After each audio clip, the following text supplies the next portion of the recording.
Satu pohon jenis tramesi tumbang di Jalan Sai Perintah, Kelurahan Ahusen, Kota Ambon, Kamis, 23 April 2026.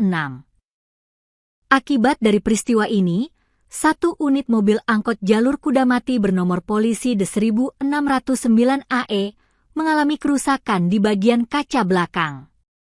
Sekira pukul 12.36 WIB petugas pemadam menerima laporan.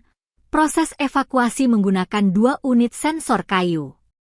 Kurang dari 30 menit, pohon tumbang berhasil dibersihkan dari jalan. Kepala Dinas Pemadam Kebakaran dan Penyelamatan, Alfredo Hehamahua, membenarkan peristiwa tersebut.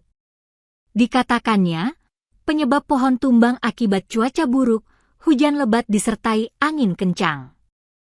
Proses evakuasi melibatkan 1 unit mobil rescue pemadam kebakaran dari Markas Komando, Mako.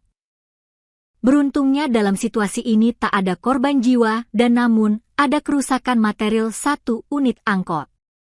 Selama proses evakuasi, jalur lalu lintas juga sempat terhenti sekitar 30 menit.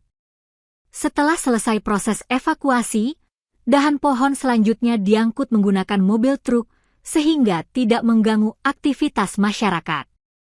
Petugas kemudian menyemprotkan air membersihkan area jalan.